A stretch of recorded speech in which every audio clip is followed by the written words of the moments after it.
Assalamualaikum warahmatullahi wabarakatuh. Anak-anakku sekalian kelas 9. Hari ini Pak Marton akan menyampaikan tentang listrik dinamis.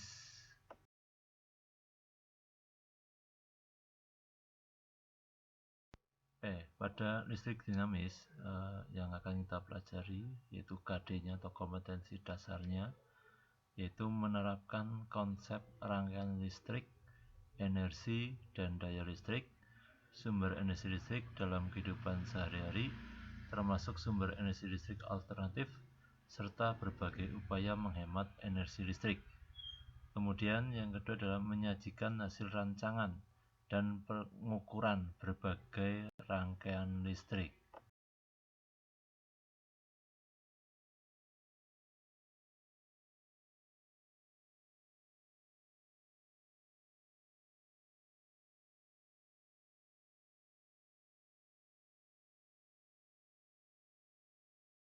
Pada bab kelima ini tentang listrik dinamis, ada 8 yang akan kita pelajari. Yang pertama yaitu arus listrik, yang kedua hukum Ohm, yang ketiga hukum Kirchhoff, yang keempat ragam listrik, yang kelima adalah daya listrik, 6 energi listrik, yang ketujuh sumber energi alternatif, dan yang kedelapan adalah upaya menghemat energi listrik.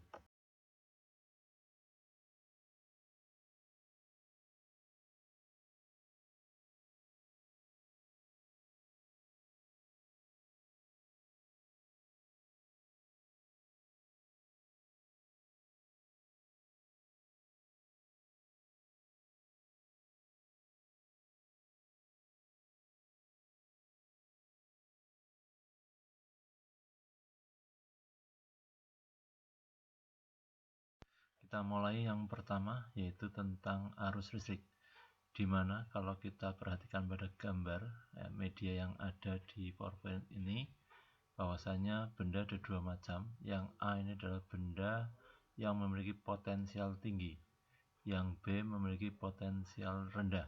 Kalian bisa lihat yang potensial tinggi berarti unsur positifnya atau ion positifnya lebih banyak, dan potensial rendah berarti positifnya lebih rendah, otomatis energi elektronnya lebih tinggi.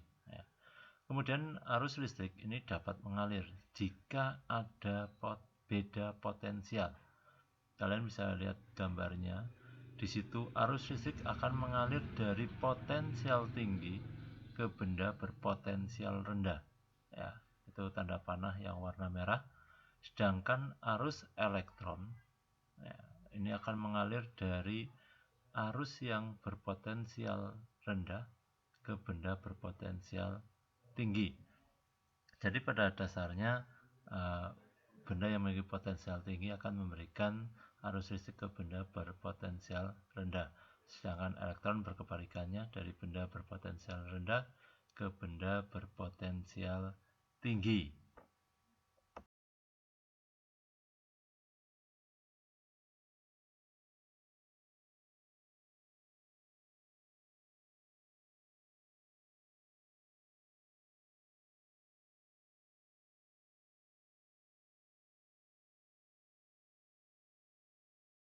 Kalian bisa lihat pada skema ini, skema prakteknya, ada batu baterai, kemudian ada lampu, ada saklar, kemudian lampu dihubungkan ke saklar, saklar dihubungkan ke baterai.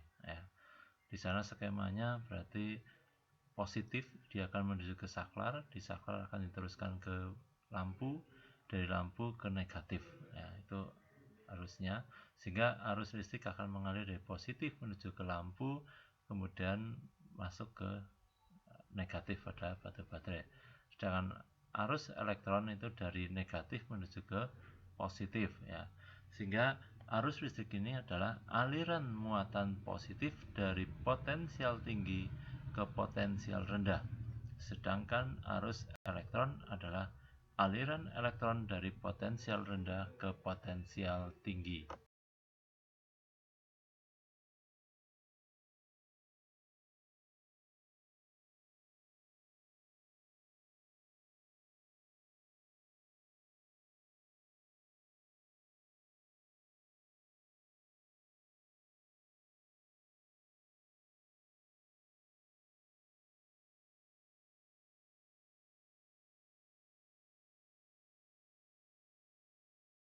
Pada arus listrik ini ada dua macam rangkaian.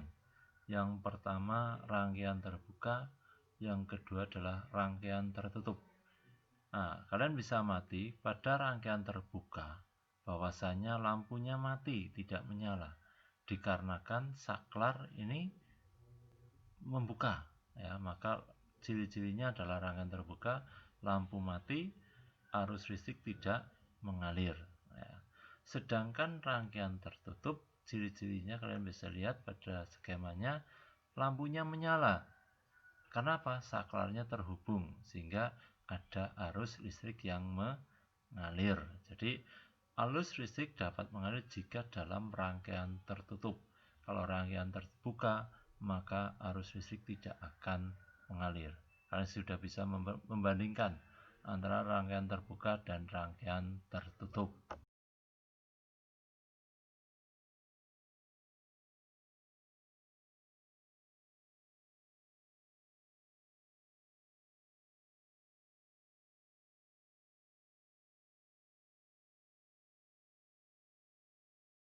Baik, tadi pada rangkaian tertutup dan rangkaian terbuka kalian sudah bisa membedakan.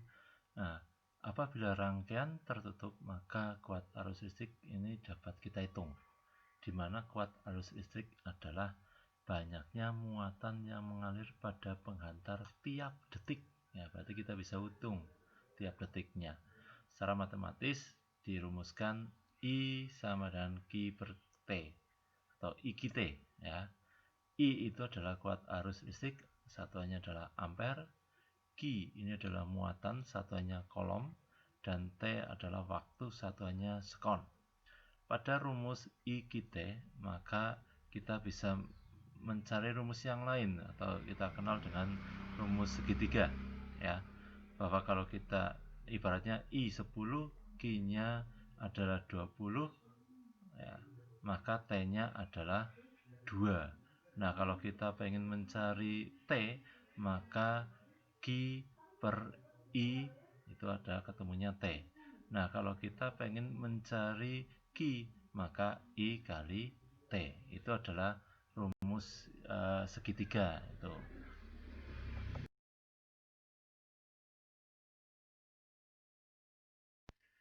Baik, untuk mencoba rumus kuat arus, ya, maka kita lihat contoh soal sebagai berikut. Sebuah akumulator pada kutub-kutubnya dihubungkan pada terminal lampu. Jika kuat arus yang mengalir pada lampu 3 ampere dan lampu dinyalakan selama 3 menit, berapakah muatan listrik yang telah melewati lampu tersebut? Nah, dari soal ini dapat kita ketahui I-nya yaitu satuannya ampere, maka I sama dengan 3 ampere. Waktunya 3 menit. Padahal dalam rumus satuannya adalah sekon atau detik. Maka 3 menit ini harus kita jadikan ke sekon, yaitu 3 menit otomatis supaya menjadi sekon dikalikan 60 detik, maka ketemunya adalah 180 detik atau sekon. Maka kita bisa mengetahui jawabannya bahwa rumusnya adalah I kali Q per T. Tapi yang ditanyakan adalah Q-nya, maka Q sama dengan I kali T. I-nya 3 ampere, waktunya 180 sekon, maka ketemunya adalah Q-nya 540 kolom. Itu cara menggunakan rumus I sama dengan Q per T.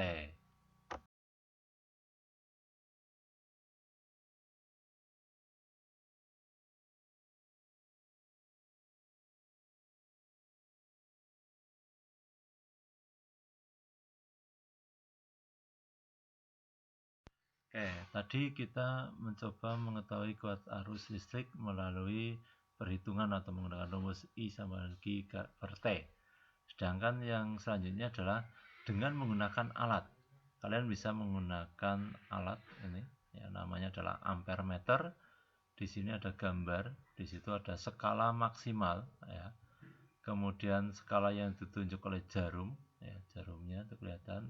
Kemudian skala batas akhir, ya, batas akhirnya berapa yang ditunjuk, ya.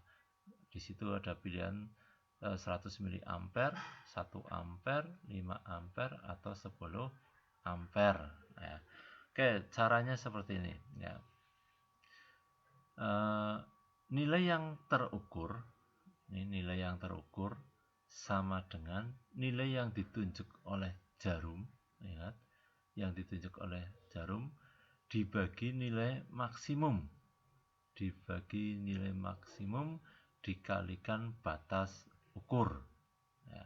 Oke, kalau pada contoh di gambar ini kita lihat ya, kita hitung 1 2 3 4 ya. 4 berarti 3 ya, 1 2 3. Di situ kelihatan 3, ya.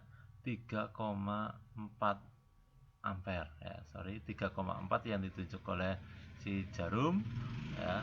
Kemudian dibagi skala nilai maksimal yaitu 100 ya. Kalikan batas ukurnya ada tanda merahnya, itu tanda panah merah yaitu 1 ampere. Maka ketemunya adalah 0,34 ampere.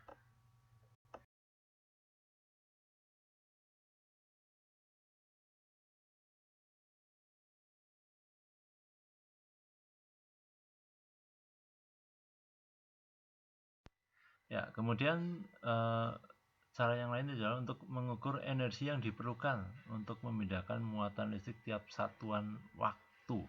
Ini namanya beda potensial. Ya, jadi beda potensial ini adalah energi yang diperlukan untuk memindah muatan listrik setiap satuan muatan.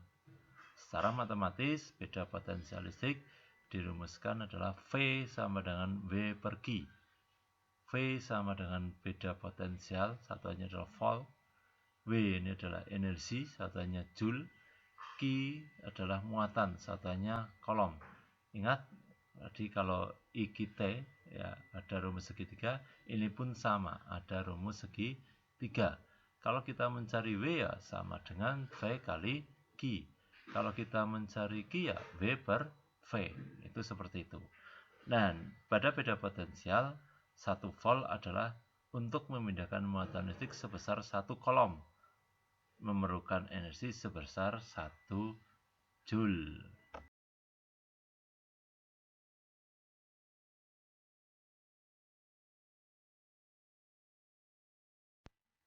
Oke, pengukuran beda potensial ini menggunakan voltmeter. Voltmeter adalah alat yang digunakan untuk mengukur beda potensial listrik atau tegangan ya. Prinsipnya sama, cara mengukur voltmeter dengan ampermeter sama persis ya, cara menghitungnya juga sama. Pemasangan voltmeter dalam rangkaian listrik disusun secara paralel seperti gambar ya. Di sini ada saklar ya, kemudian ada sumber tegangan ya. Sumber tegangan, saklar, lampu dan voltmeter. Di mana dari lampu masuk ke voltmeter, dari voltmeter juga masuk ke lampu. Kemudian dari lampu masuk ke baterai ya. Dari baterai, dari positif menuju ke saklar, saklar menuju ke lampu. Itu urut-urutan seperti itu. Kalian bisa lihat pada gambarnya. Samping gambar real, samping adalah skemanya. Sehingga kalian bisa membandingkan antara skema dan gambar. Ya. Oke, anak-anakku, hari ini cukup di sini dulu. Kita lanjutkan besok lagi. Oke, terima kasih. Assalamualaikum warahmatullahi wabarakatuh.